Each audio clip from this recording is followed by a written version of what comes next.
Smo palanges la chule tenidriyan launching ata list la dakna ladak people was isungre la ata MP sab na ata interview cheches skap sok tan sangma sanga la test thank you so much ngaja time sel set ngaja gomera interview ngira niyam pointa tiwa tang pongle taksa supa tini ngira 2024 na fari MP ko sa nam suno ko taksa supa ngira chalas ko xiloste kula mangung je bolna ole जैसे कि गतं साहब पता मेरा first time जो है इस parliamentary election में मैंने पार्टिसिपेट किया और जीत के इस देश के गताएं हिंदुस्तानी सबसे बड़ा जो एक गताएं पंचायत है, जो एक डेमोक्रेटिक एक मंदिर है, उसमें पहुंचने का मुझे मौका मिला। तो ये मेरे लिए बहुत एक खुशी की बात है और खुसूसन पूरे लद्दाख को रिप्रेजेंट करने का मुझे मौका मिला। ये जो इलेक्शन मैंने जो लड़ा, आप लोगों को पता है, ऐसे एक हालात में मैंने इलेक्शन लड़ा जिसमें ऑलरेडी यूटी बनने के बाद सबसे बड़ा जो इशू हमारे लद्दाख का था वो ये था कि किस तरीके से हम अपने ये जो नए एक सेटअप है जहाँ पे लद्दाख के एक नए लद्दाख का जो एक बुनियाद हम लोग डाल रहे थे, तो इस बुनियाद को ऐसा एक बुनियाद डाले जो आने वाले हमारे फ्यूचर है, हमारे जनरेशन टू जनरेशन ये है, उसमें जो एक लद्दाख पूरे देश में एक यूनिक एक अलग इलाका है।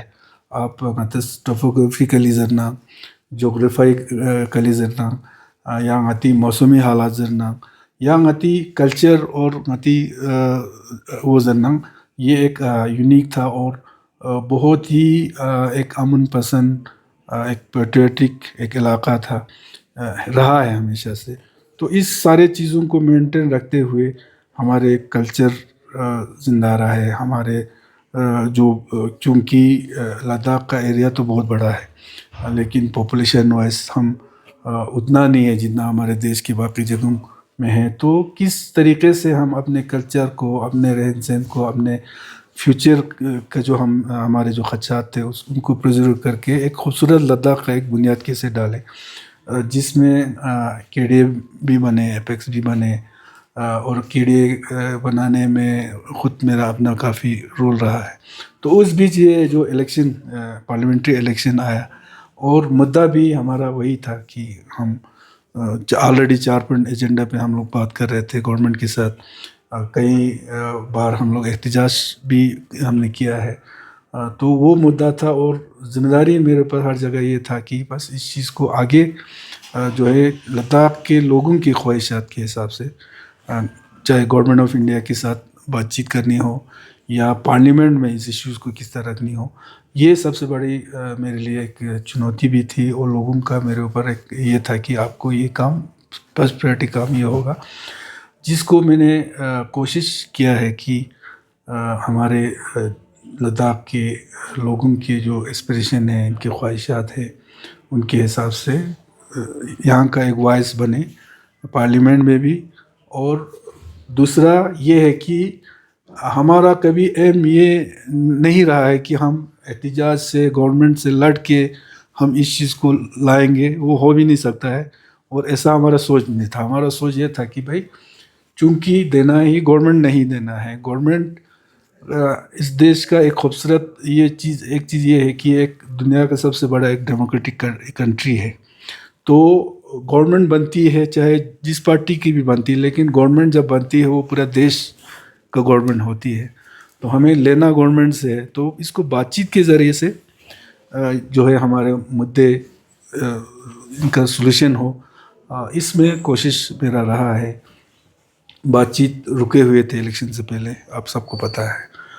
उसमें मैंने अपना जो किरदार रोल निभाना था वो मैंने निभाया इस बातचीत को रिस्टोर करने में, और गवर्नमेंट ऑफ इंडिया का भी बहुत ही शुक्र, ख़ासकर MHA का बहुत शुक्रगुजार हूँ कि चूँकि इस तरह के इश्यूज सिर्फ लद्दाख में नहीं है, बहुत स्टेट्स में, ख़ासकर JNK में है, लेकिन कहीं भी इस तरह के बातचीत कंटिन्यू मुझे नहीं लगता है कि किसी और के साथ होगा, लेकिन लद्दाख के साथ कम से कम बातचीत किसी उस पे आखिर में हम एक कंसेंसस, वो भी बाद में आएगा, बातचीत उन्होंने कंट रखा।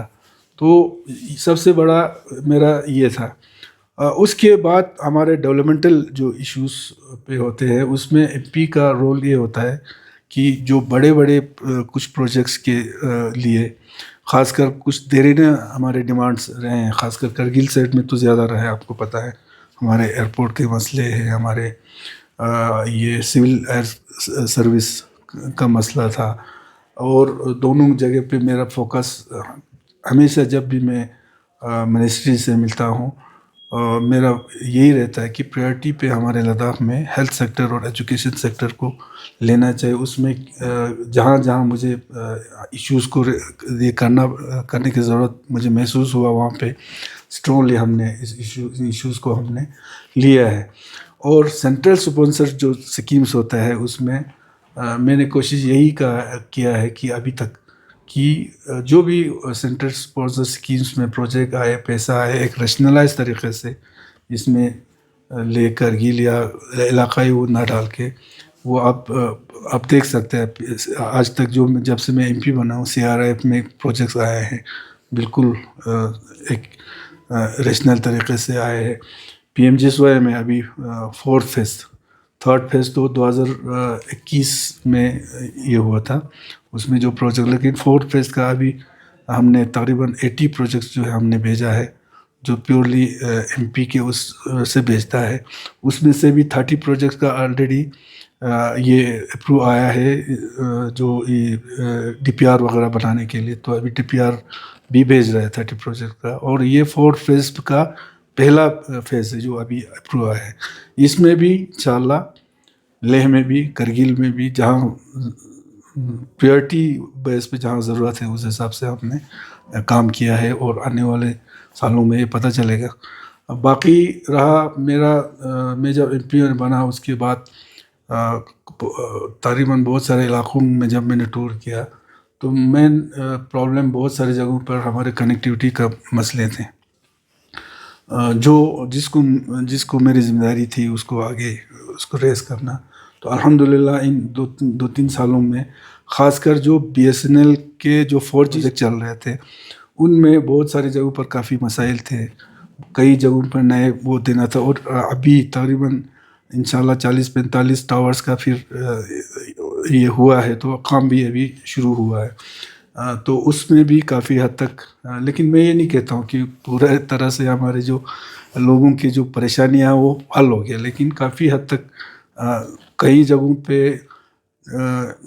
टावर्स बने थे लेकिन ऑन एयर नहीं किया हुआ था, कई जगह पर ऑन एयर करके उसका सिग्नल वगैरह ये नहीं था। तो उस सेक्टर में चूँकि ये मेरा ये था उसमें मैंने काम किया है। हमारे पासपोर्ट ऑफिस का इशू था हमारे करगिल का, उसमें अल्हम्दुलिल्लाह काफ़ी हद तक मैं मिनिस्ट्रीज का भी शुक्रगुजार हूँ। जॉइंट सेक्रेटरी एक था उसके तौर पे बहुत ये करके कम से कम सेवा के अंदर एक करगिल में शायद आने वाले 3-4 तारीख को वहाँ पे इनॉग्रेशन होने जा रहा है। तो ये सारे चीज़ें हैं। कोशिश यही रहा है कि भाई जो जिम्मेदारी मेरे ऊपर लोगों ने दिया है एक फेथ करके उस चीज़ को मैं ईमानदारी से निभाऊं। हनीफा साले 2 साल के टेन्योर में आपने जिस तरह से आपने अभी बताया कि सीआरएफ और पीएमजीएसवाई जितने भी स्कीम्स है उसमें रैशनल तरीके से लेटेस्ट ले और कारगिल को दोनों को आपने हाईलाइट किया हुआ है। बट एक क्रिटिसिज्म आया है कि हनीफा जान एक कारगिल को ज़्यादा इम्पोर्टेंस देते हुए और ले को नज़रअंदाज कर रहे हैं करके क्रिटिसिज्म आ रहा है, उसके ऊपर आप क्या कहेंगे? मैं दावे के साथ कहता हूँ आज तक जितने भी एमपीज रहा है उसका रिकॉर्ड देखिए और मेरा देखिए, ठीक है ना। मैं कभी भी इन चीज़ों पे बिलीव नहीं रखता हूँ, ना पहले रखता था।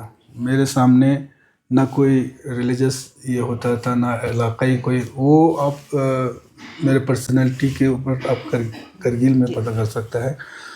जब से ये 2.5 साल है, इस 2.5 साल में मैंने हालांकि अभी भी कुछ जगहों पे अभी भी मैं नहीं पहुंचा हूँ ये क्योंकि झूठ बोलना ये नहीं है, लेकिन मैंने अपना टूर शुरू ही किया था तो हमने ज़ंस्कार से करके हमने पूरा लेके जो दूर दराज इलाके हैं अभी भी करगिल में भी कुछ इलाकों में मैं नहीं पहुंचा हूँ। हमारे शम साइड में भी हम नहीं पहुंचे। बाकी सबसे पहले मैंने इसलिए नहीं कि ये मैं भाई अपने आप को वो करने के लिए हम पहले बुद्धिस्ट एरिया में जाएगा, वो भी नहीं। जो दूर दराज इलाके थे जैसे जंस्कार थे, सबसे पहला मैंने जंस्कार से शुरू किया, फिर मैं नुब्रा से होते हुए इस तरह दूर दराज इलाकों में गए थे। तो पता नहीं किस चीज़ से ये बोल रहा है कि इस तरह ये करते हैं, या तो कोई ऐसा चीज़ हो जी कि इसमें ठोस कोई चीज़ हो कि इसमें आपने ये डिस्क्रिमिनेशन किया या ले और करगिल में कुछ फ़र्क किया हो, या तो इस तरह का कोई चीज़ मेरे उसमें तो नहीं है। और मैंने कोशिश किया है। अभी मेरा फंड जो मैंने अभी जो थोड़ा रिलीज़ किया उसमें भी आप देख लीजिए कि पहले कि उसमें भी देखिए कि भाई अगर ले से एमपी निकलता है तो करगिल को कितना फंड मिला है, करगिल से मिला तो इधर कितना फंड मिला है, तो वो तो पता चल जाएगा। ये सारी चीज़ें कोई छुपाने वाली चीज़ होती नहीं है। और इन चीज़ों में मेरा बिलीव ये है कि आप जितने भी करेंगे ना, आपका सोच होता है पता नहीं चलेगा। ये चूँकि हमारा लद्दाख एक छोटा सा एरिया है, हर किसी को पता है कि किसका पर्सनैलिटी क्या है। तो मेरा बिल्कुल ये नहीं है कि कोई इलाकाई रंगत से या कोई मजहबी तौर पे कोई रंगत से, और मेरा सोच भी वैसा शुरू से मेरा नहीं रहा है। तो इसमें मैं आपके माध्यम से फिर भी मैं यकीन दिलाता हूँ लोगों को कि ये चीज़ में अगर कोई और बहुत सारे गलत चीज़ हो सकता है, लेकिन ये चीज़ मेरे से इंशाल्लाह भी नहीं होगी। जी सर, आप भी एक मेजर डेवलपमेंट इनिशिएटिव आपके टेन्योर के अंदर ले और कारगिल में अगर आप कैलकुलेट करते हो कितने कौन से इनिशिएटिव्स आपने लिया है और डेवलपमेंट प्रोजेक्ट? देखिए, हमने जो अभी मेन जो अभी हमें दे रहे हैं जो कुछ चीज़ें हैं उस पर अभी मैं लगा हूँ, तो इंशाल्लाह आने वाले सालों में वो आ जाएगा सामने। उसके अलावा सीआरएफ में हो या पीएमजीएसवाई में जो आज तक जिन कुछ चीज़ प्रोजेक्ट्स ऐसे थे, जैसे हमारा तुर्तुक हनूर रोड है। तुर्तुक हनूर जब मैं नुब्रा का हमने टूर किया उस वक़्त सबसे पहला उनका डिमांड ही यही था। और जब मैं दिल्ली पहुंचा सबसे पहले मैं इसी काम पे लगा था। लेकिन मैं ये नहीं बोलता हूँ कि वो सिर्फ मेरा अकेला का ये है। उसमें हमारे उस वक़्त हमारे यहाँ कौंसिल थे, कौंसिल ने अपने प्रपोजल में उसको शामिल किया, फिर फाइट किया आगे भी। तो इस तरह के नुब्रा साइड में मैं भूल गया, बहुत बड़ा एक ब्रिज था, अभी इस साल ये हुआ है, उसका नाम मुझे भूल गया। उसमें पहले उसमें शामिल नहीं हुआ। इसके लिए भी मैंने बहुत एफर्ट अपना लगाया है। इसके अलावा भी जितने भी इस तरह के प्रोजेक्ट आए ना, मैंने कोशिश यही किया था, मैंने पहले बोला एक रिशनलाइज तरीके से दोनों उसमें प्रायोरिटी वाइज मेरा हमेशा से हिस्ट्री में जब मैं जाता हूँ मैंने कहा है कि भाई जनवेनली जो जिनको प्रायोरिटी वाइज जिनको जनवेन है उस हिसाब से जो है प्रोजेक्ट मिलना चाहिए। तो ये सारी चीज़ें हुआ है। बाकी तो मैंने पहले कहा कनेक्टिविटी हमारे जो इसमें है मोबाइल टावर्स की, उसमें हमारे पासपोर्ट का मसले थे, ये सारे मसले जो मुझे सेंटर से टेकअप करने थे उन सारे चीज़ों में इंशाल्लाह हम लगे हैं। हेल्थ सेक्टर में मैं रिसेंटली में अमित शाह जी से भी मिला और ये अपना हेल्थ मिनिस्टर साहब से मिला। हमारा मेन एक मसला है, एक तो जो हमारे मेडिकल कॉलेज जो है उसमें जो हमारे नया जो जगह है उस पे तो शुरू हो जाएगा, लेकिन उसमें बहुत टाइम लगेगा। इन द मेन वेल हमारा ये डिमांड रहा है, ले से भी डिमांड रहा है, जिसके लिए मैं कोशिश भी कर रहा हूँ कि कम से कम जो हमारे अभी का जो हॉस्पिटल है यहाँ पे सोनम ये हॉस्पिटल, उसी में कम से कम ये कॉलेज का ये जो है शुरू हो जाए, कुछ पोस्ट का क्रिएशन जो है वो जल्दी हो जाए, क्योंकि वहाँ पे टाइम लगे। इसी तरह हमारा करगिल डिस्ट्रिक्ट हॉस्पिटल का अपग्रेडेशन का एक केस है।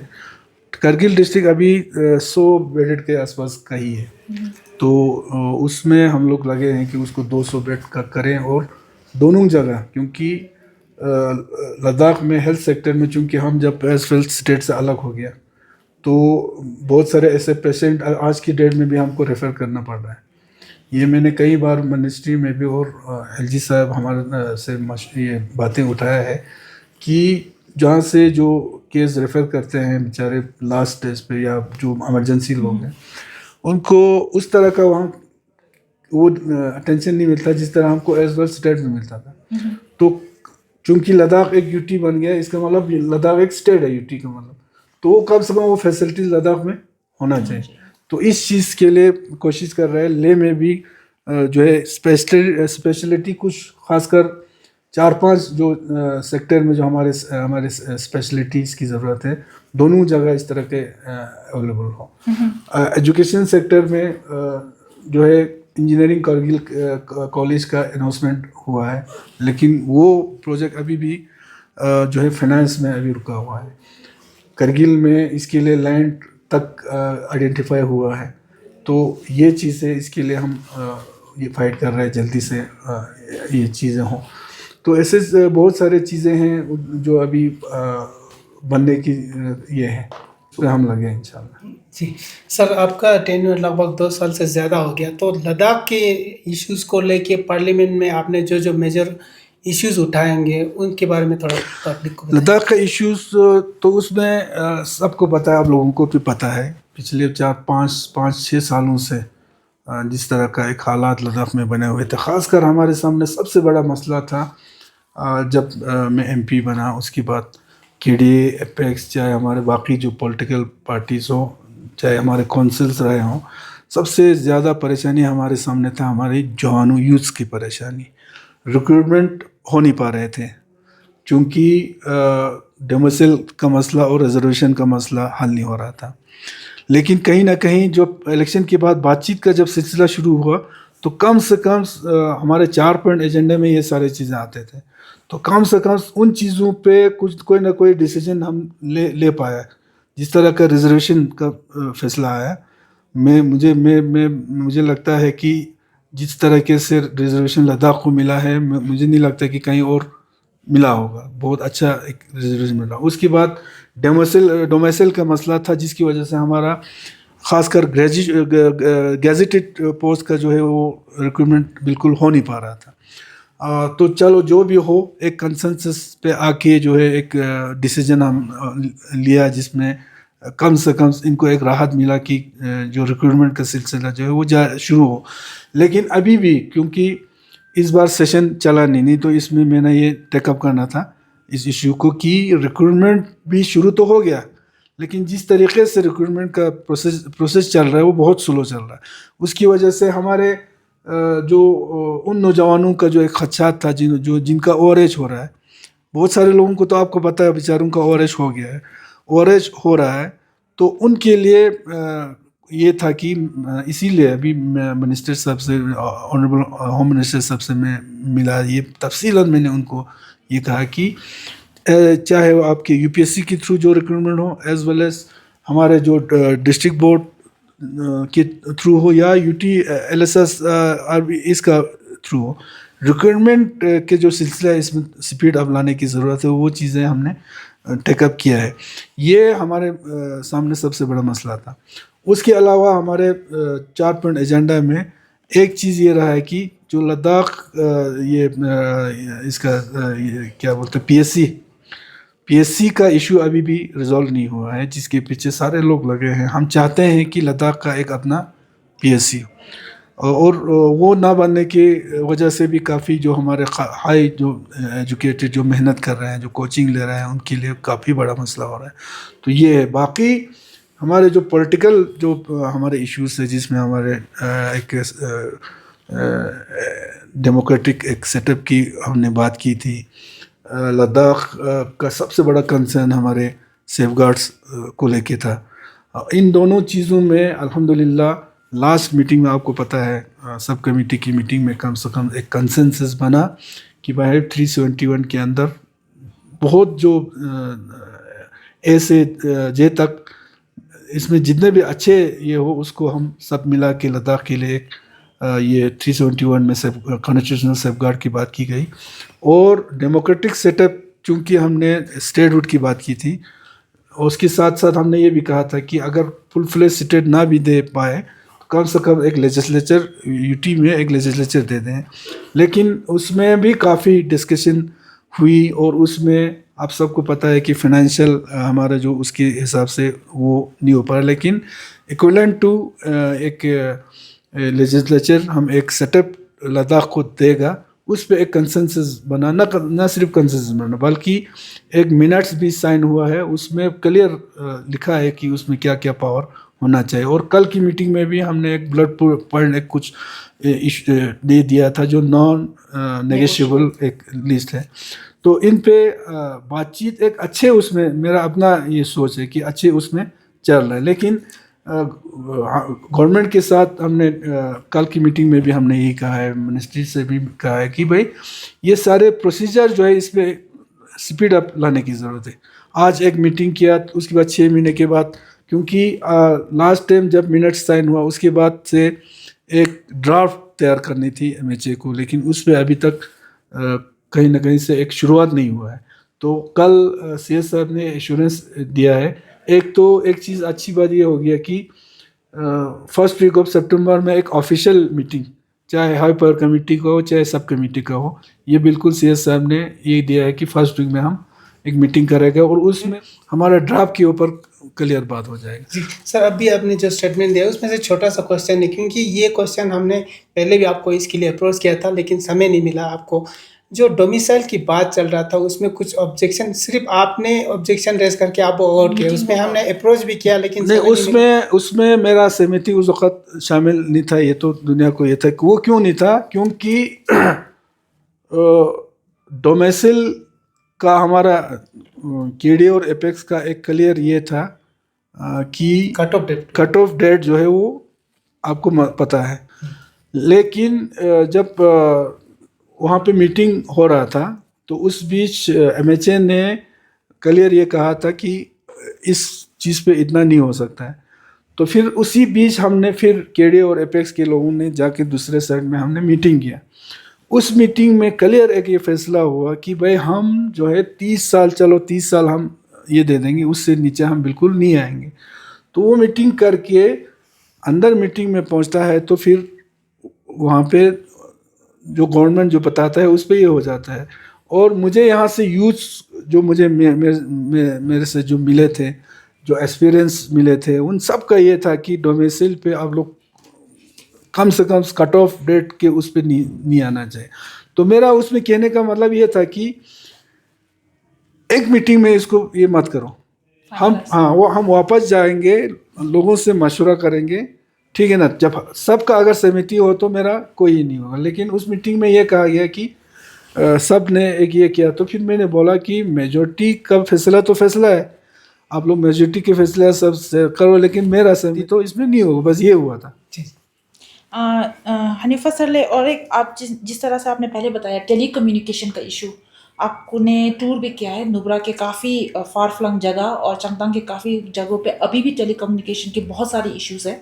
कुछ जगहों पे टावर लगे हुए हैं और नेटवर्क्स अभी भी नहीं आते। तो आने वाले दिन में क्या आप उस जगह को टूर करके उनका इशू रिजॉल्व करेंगे? जब टूर मैंने किया उस वक्त जहाँ से मुझे वो आया था, या तो टावर लगाने का, और मैक्सिमम जगहों पर प्रॉब्लम ये था कि टावर तो लगे थे लेकिन बहुत सारी जगहों पे उस वक्त ऑन एयर नहीं किया गया था। एक दूसरा कुछ जगहों पे ऑन एयर किया भी था लेकिन कोई सिग्नल उसको नहीं हो रहा था। उन इश्यूज को मैंने उसी वक्त एड्रेस करके काफ़ी जगहों पे जो है ये जो है रिजॉल्व किया था। लेकिन मैंने पहले कहा था ना कि मैं दावा नहीं करूँगा ना करूँगा, क्योंकि अभी भी मसाइल बहुत सारे हैं। और दूसरा जो मैंने महसूस किया कि जो फैसिलिटीज़ जो प्राइवेट जो कंपनीज दे रहा है, एयरटेल या जियो वगैरह, उस तरह का जो BSNL से अभी हो नहीं पा रहा है, वो इश्यूज भी मैंने उठाया। तो मेरे ख्याल से आने वाले कुछ उसमें महीनों में जियो या एयरटेल, इन दोनों में से किसी को लद्दाख में कुछ ये और मिल रहा है, तो उसमें भी मेरा यही प्रायोरिटी रहेगा, जहाँ दूर दराज इलाकों में जो इश्यूज है वहाँ पे वो लोग भी एड्रेस करें।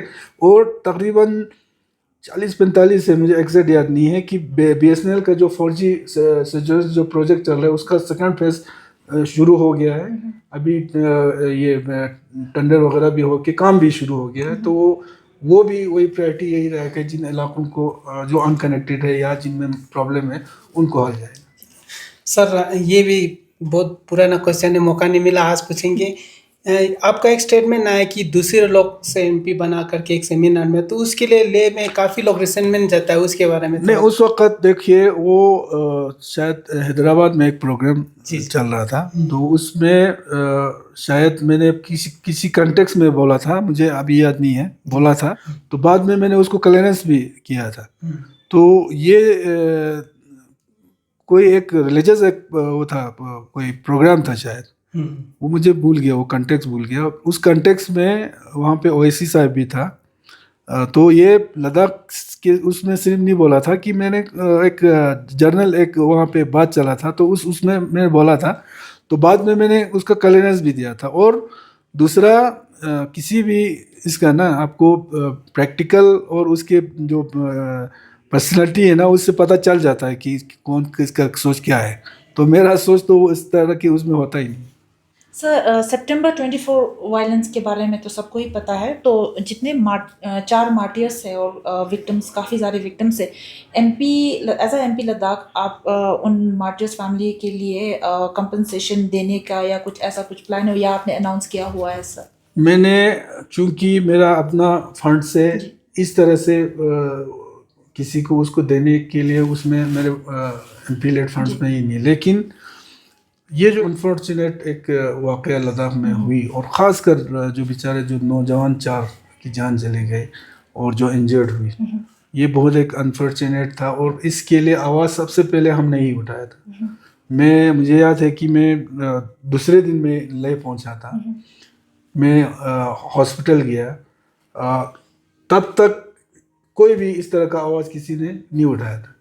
तो इनके लिए आवाज़ की शुरुआत हमने की है। केडीए ने बहुत स्ट्रांगली इसके दिल्ली में जाके इन सारी चीज़ों किया, और आज तक कल की मीटिंग में भी हमारा सबसे ज़्यादा, आप लोगों को तो पता है, हमने तो रेटिंग में भी दिया है, पार्लियामेंट में मैंने ये इशू उठाया है कि भाई इनको एक तो कंपनसेशन मिलना चाहिए, दूसरा जो जुडिशियल इंक्वायरी चल रहा है उसमें वो जल्दी से उसका कंक्लूजन हो और उसमें इन लोगों को इंसाफ मिले।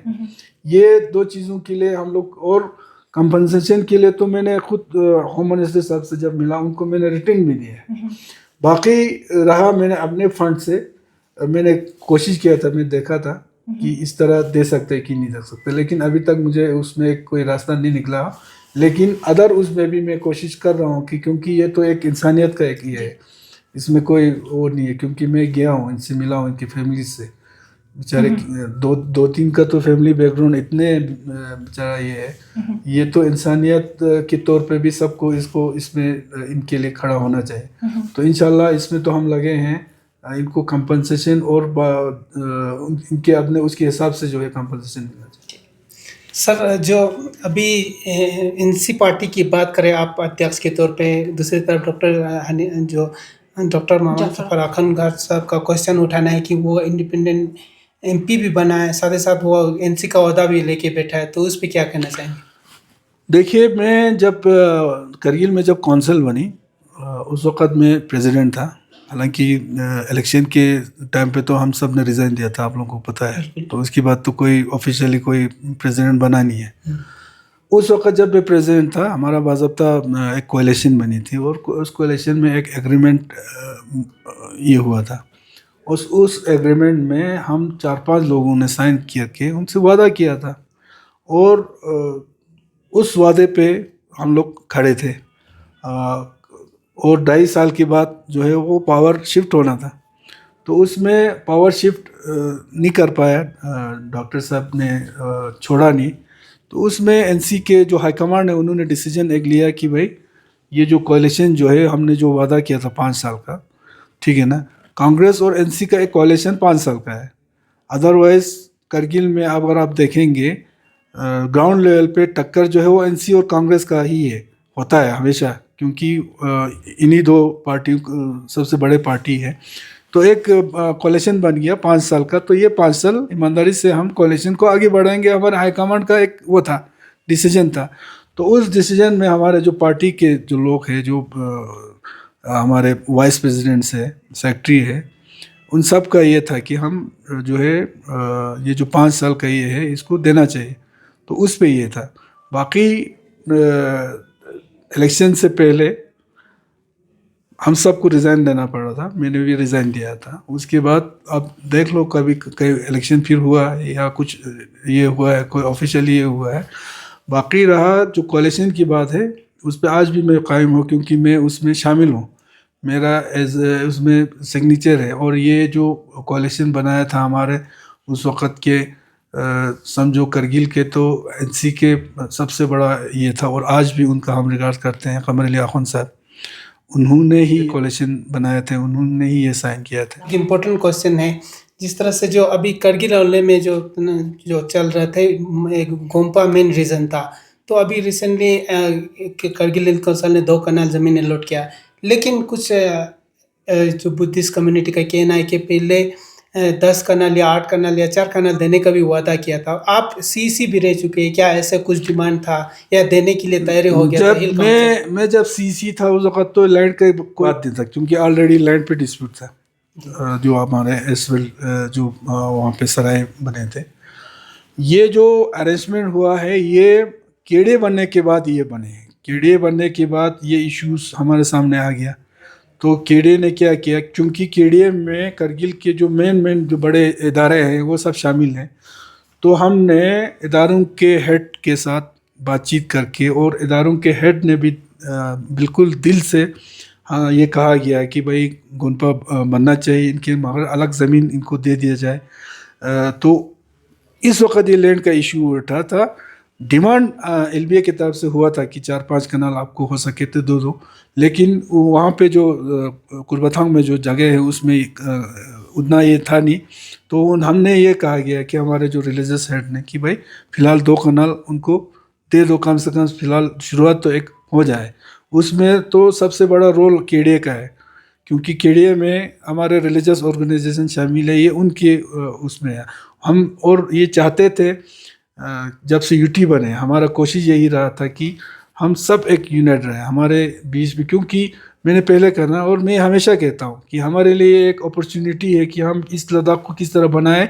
आज हमारे हाथ में, अगर आज हम बुनियाद ही अगर एक इन चीज़ों में उलझा के अगर डालें तो हमारा फ्यूचर भी, और अगर बुनियाद सब मिल के अगर ये डालें ना, फिर मैं दावे के साथ कहता हूँ पूरा इंडिया में एक नमूने के तौर पर ये हमारा ये लद्दाख बन सकता है। तो इंशाल्लाह गोंपे का उस वक़्त फाउंडेशन में डाला था, मैं खुद वहाँ पे था।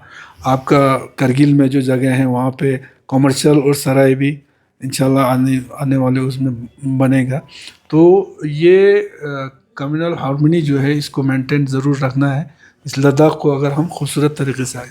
सर लास्ट क्वेश्चन के साथ हम ये इंटरव्यू क्लोज करेंगे। आने वाले जो आपका रिमेनिंग टेन्योर से उसमें क्या एक्सपेक्टेशन कर सकते हैं लोग? मेन चीज़ ये है कि मैंने कुछ हमारे ख़ासकर मैं करगिल की बात करूँ, करगिल के कुछ घरेने मांग है, बहुत पुराने से डिमांड करते आए हैं, जिनको मैंने एमपी बनते ही मैंने गवर्नमेंट के सामने रखी है।